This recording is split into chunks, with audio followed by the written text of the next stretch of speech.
Bismillahirrahmanirrahim. Assalamualaikum warahmatullahi wabarakatuh.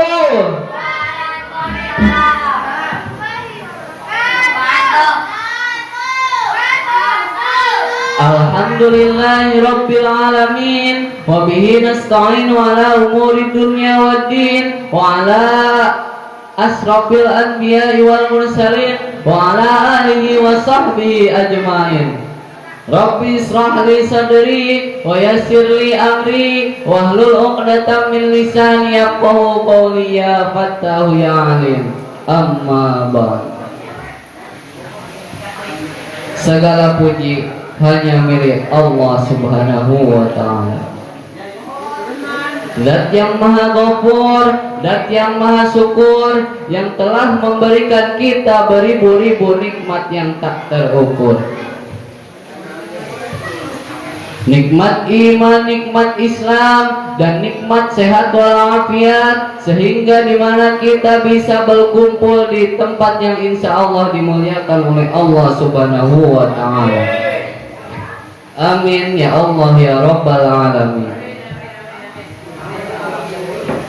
Salawat beserta salam semoga tercurah limpahkan kepada junjungan alam, Nabi akhirul zaman, Nabi yang lahirnya membuat bergoncangnya alam semesta ini, yang membuat heboh malaikat-malaikat Allah, yang bukan dan jika bukan karenanya alam semesta ini tidak akan Allah ciptakan.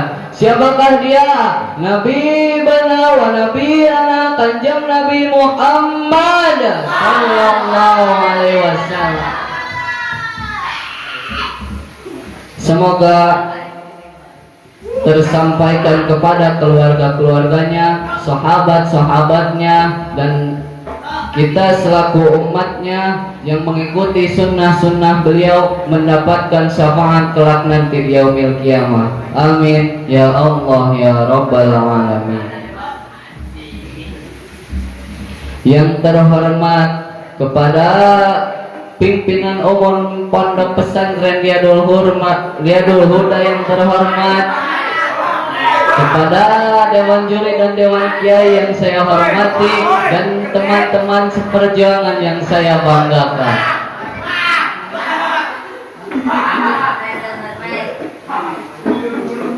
Hadirin rahimakumullah. Berdirinya saya di sini, saya akan menyampaikan sedikit ilmu tentang kunci amalnya, kunci diterimanya amal ibadah.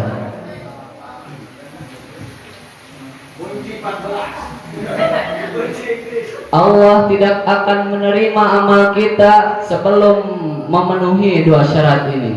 Yang pertama syarat batiniah, yaitu ikhlas. Yang kedua syarat lahiriah, yaitu ittiba. Apa yang dimaksud ittiba itu? Ada yang tahu? Ittiba itu adalah mengikuti sunnah-sunnah Rasulullah Sallallahu Alaihi Wasallam. Ketentuan ini sudah tercantum dalam Al-Quran. Faqala Allah Ta'ala fil Qur'anil Karim, A'udhu billahi minasy syaithanir rajim. Bismillahirrahmanirrahim. Alladzi khalaqal mauta wal hayata liyabluwakum ayyukum ahsanu amala wa huwal azizul ghafur.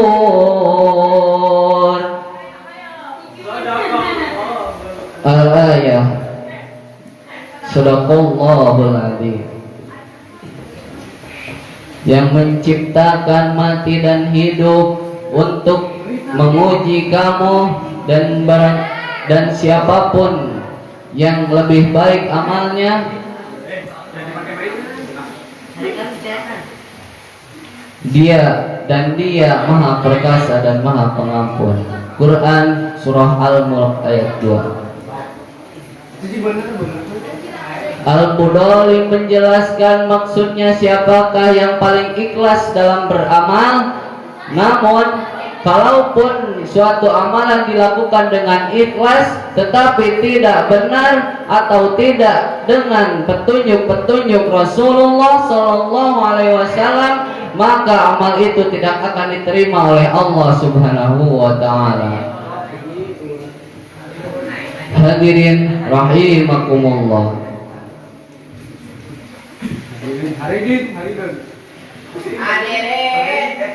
Dalam sebuah cerita Rasulullah Sallallahu Alaihi Wasallam mengisahkan tentang seseorang atau si fulan yang bersedekah 3 kali dan 3 kali salah sasaran dalam bersedekahnya. Si fulan berdoa kepada Allah Subhanahu Wa Taala, ya Allah, tunjukkanlah seseorang kepada saya yang berhak menerima sedekah ini. Lalu pada keesokan harinya si fulan bersedekah kepada seorang laki-laki. Namun pada keesokan harinya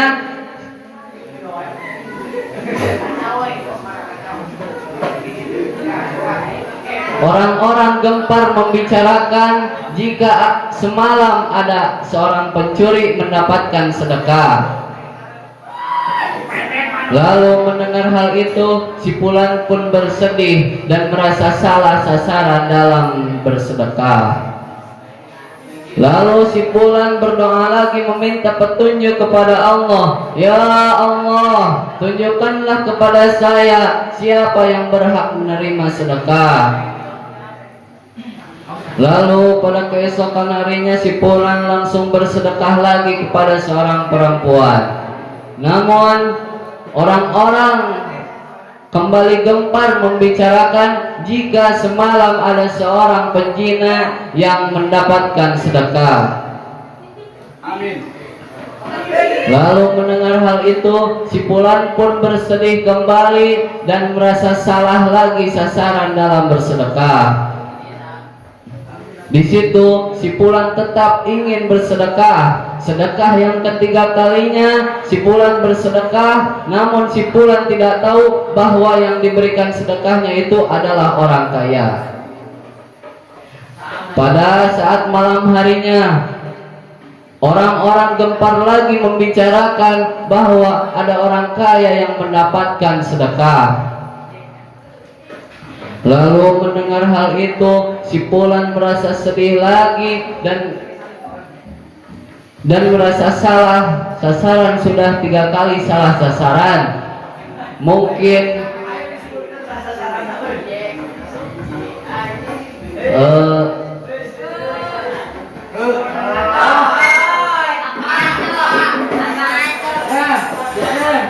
si fulan pun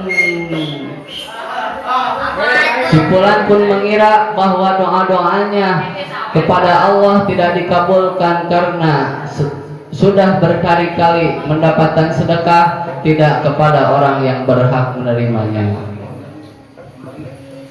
Lalu pada malam keempat si fulan bermimpi kedatangan seorang malaikat untuk menyampaikan bahwa sedekah yang tadi sudah diterima oleh Allah Subhanahu wa Ta'ala.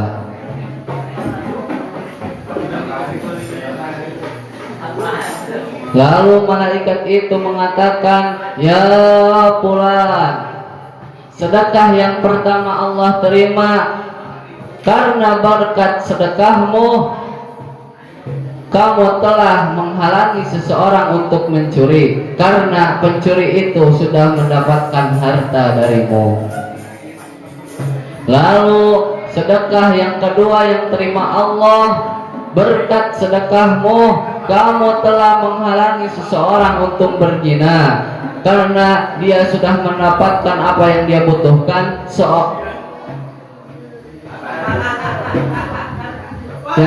yang dia butuhkan, sehingga tidak perlu untuk berzina. Lalu sedekah yang ketiga yang diterima Allah juga karena berkat sedekahmu kepada orang kaya, kamu telah menyadarkan orang kaya kikir itu menjadi orang kaya yang dermawan.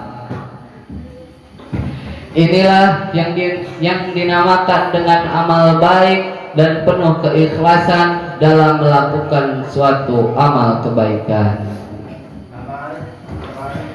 Kisah di atas juga merupakan penjelasan hadis arba'in yang ke-1 yang berbunyi innamal a'malu binniyat. Sesungguhnya segala suatu amal tergantung pada niatnya.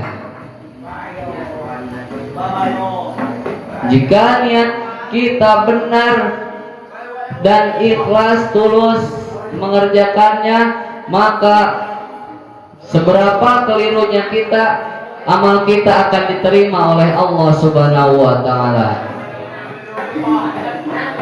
Allah tidak melihat seseorang dari luarnya saja. Allah tidak melihat seseorang dari tampaknya saja. Melainkan Allah melihat seseorang dari isi hatinya. Hadirin rahimakumullah. Jadi kesimpulan penjelasan tadi tentang kunci diterimanya amal, yang ke-1 yang ke-1 syarat i'tiba yaitu ikhlas, yang kedua syarat lahiriah i'tiba mengikuti sunnah-sunnah Rasul, dan yang terakhir niat kita harus baik dan ikhlas karena Allah Ta'ala. Jadi jika kita melakukan amalan dengan ikhlas tetapi tidak dengan petunjuk-petunjuk Rasulullah, maka amal kita tidak akan diterima oleh Allah Subhanahu wa Ta'ala. Cukup sekian dari saya. Mohon maaf bila ada kesalahan dalam perkataan. Wabillahi taufiq wal hidayah. Assalamualaikum warahmatullahi wabarakatuh.